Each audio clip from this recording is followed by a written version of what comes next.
Hello students, welcome back to my YouTube channel. ನಾನು ನಿಮಗೆ ಇವತ್ತಿನ ವಿಡಿಯೋದಲ್ಲಿ 2025 ಕ್ವಶನ್ ಪೇಪರ್ನಲ್ಲಿ ಬಾರೋವಿಂಗ್ ಕಾಸ್ಟ್ನಲ್ಲಿ ಎಫೆಕ್ಟಿವ್ ರೇಟ್ ಆಫ್ ಇಂಟ್ರೆಸ್ಟನ್ನು ಹೇಗೆ ಫೈಂಡ್ ಔಟ್ ಮಾಡಬೇಕು ಅಂತ 2025 ಕ್ವಶನ್ ಪೇಪರಲ್ಲಿ ಹೇಳಿದ್ದಾರೆ. ಆ ಪ್ರಾಬ್ಲಮ್ ಮಾಡಿಸ್ತಾ ಇದ್ದೀನಿ. 2025 Indian accounting standard question paper 2025 question ಪೇಪರ್ನಲ್ಲಿ ಕೇಳಿರುವಂಥ ಪ್ರಾಬ್ಲಮ್ ಈ ಥರದಲ್ಲಿದೆ. ಒಂದು ಆರ್ಗನೈಸೇಷನ್ ಅವರು ಲೋನ್ ತೊಗೊಳ್ತಾ ಇದ್ದಾರೆ. ಟರ್ಮ್ ಲೋನನ್ನು 58 ಲಕ್ಷ ರೂಪಾಯಿ ಲೋನ್ ತೊಗೊಂಡಿದ್ದಾರೆ. ಏನಕ್ಕೆ ಅಂತಂದರೆ ಪ್ಲಾಂಟ್ ಆ್ಯಂಡ್ ಮೆಷಿನರಿಯನ್ನು ರಿನೋವೇಷನ್ ಮಾಡೋದಕ್ಕೆ ಲೋನ್ ತೊಗೊಳ್ತಾ ಇದ್ದಾರೆ. ಇಂಟ್ರೆಸ್ಟು 5,22,000 ರೂಪಾಯಿ ಆಗಿದೆ. ಟೋಟಲ್ ಆಗಿ ಖರ್ಚಾಗಿರುವಂಥದ್ದು 5,22,000 ರೂಪಾಯಿ ಬಡ್ಡಿ ಕಟ್ತಾ ಇದ್ದಾರೆ.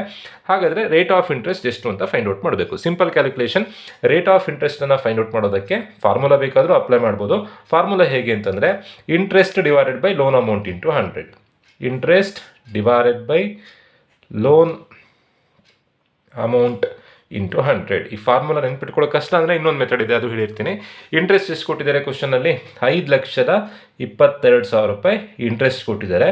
ಡಿವೈಡೆಡ್ ಬೈ ಲೋನ್ ಅಮೌಂಟ್ ಎಷ್ಟಿದೆ? ಲೋನ್ ಅಮೌಂಟ್ 58 ಲ್ಯಾಕ್ ಇದೆ. ಇಂಟು 100 ಮಾಡಿದ್ರೆ ನಿಮಗೆ ಇಂಟ್ರೆಸ್ಟ್ ರೇಟ್ ಆಫ್ ಇಂಟ್ರೆಸ್ಟ್ ಸಿಗುತ್ತೆ. ಅಂದರೆ ಎಷ್ಟು ಪರ್ಸೆಂಟೇಜ್ ಬಡ್ಡಿ ಕಟ್ತಿದ್ದೀರಾ ಅಂತ ನೀವೀಗ ಕ್ಯಾಲ್ಕುಲೇಷನ್ ಮಾಡಬೇಕು. 5,22,000 ಡಿವೈಡೆಡ್ ಬೈ 58 ಲ್ಯಾಕ್ ಇಂಟು 100 ಮಾಡಿದಾಗ ಬರುವಂಥ ಆನ್ಸರ್ 9%. ನಿಮಗೆ ಫಾರ್ಮುಲಾ ಕಷ್ಟ ಅನಿಸುತ್ತೆ ಅಂತಾದರೆ ನೋಡಿ, ರೇಟ್ ಆಫ್ ಇಂಟ್ರೆಸ್ಟ್ ಈ ಥರ ಫೈಂಡ್ ಔಟ್ ಮಾಡಬೇಕು. ಈ ಫಾರ್ಮುಲಾ ನೆನ್ಪಿಟ್ಕೊಳ್ಳೋ ಕಷ್ಟ ಅನಿಸುತ್ತೆ ಅಂತಂದರೆ ಇನ್ನೂ ಈಸಿಯಾಗಿ ಹೇಗೆ ಅಂತಂದರೆ ನೋಡಿ, ಕ್ವಶನಲ್ಲಿ ಏನು ಕೊಟ್ಟಿದ್ದಾರೆ? ಲೋನ್ ಅಮೌಂಟ್ ಕೊಟ್ಟಿದ್ದಾರೆ,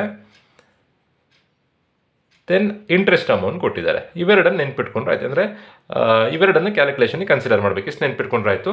ಲೋನ್ ಅಮೌಂಟ್ ಎಷ್ಟು ಕೊಟ್ಟಿದ್ದಾರೆ? 58 ಲ್ಯಾಕ್ ಕೊಟ್ಟಿದ್ದಾರೆ. ದೆನ್ ಇಂಟ್ರೆಸ್ಟ್ ಅಮೌಂಟ್ ಎಷ್ಟು ಕೊಟ್ಟಿದ್ದಾರೆ? 5,22,000 ಕೊಟ್ಟಿದ್ದಾರೆ. ಏನು ಫೈಂಡ್ ಔಟ್ ಮಾಡಲಿಕ್ಕೆ ಕೊಟ್ಟಿದ್ದಾರೆ? Rate of interest. Rate of interest ಅಂದರೆ ಎಷ್ಟು ಪರ್ಸೆಂಟೇಜ್ ಬಡ್ಡಿ ಆಗುತ್ತೆ ಅಂತ ಕ್ಯಾಲ್ಕುಲೇಷನ್ ಮಾಡಬೇಕು. ಹೇಗೆ ಕ್ಯಾಲ್ಕುಲೇಷನ್ ಮಾಡಬೇಕು ಅಂತಂದರೆ 58 ಲಕ್ಷ ರೂಪಾಯಿ ಸಾಲ ತೊಗೊಂಡಾಗ 5,22,000 ರೂಪಾಯಿ ಬಡ್ಡಿ ಆಗಿದೆ.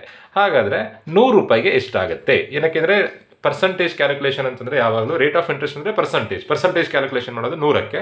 ಸೊ 58 ಲಕ್ಷಕ್ಕೆ 5,22,000 ಆದರೆ 100ಕ್ಕೆ ಎಷ್ಟಾಗುತ್ತೆ? ಕ್ರಾಸ್ ಮಲ್ಟಿಪ್ಲಿಕೇಶನ್ ಮಾಡಬೇಕು.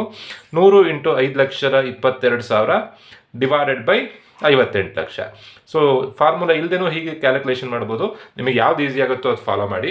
100 into 5,22,000 divided by 58 lac. Answer is 9%. ಬರೋ ಆನ್ಸರ್ನ ಪರ್ಸೆಂಟೇಜಲ್ಲಿ ಬರೀಬೇಕು.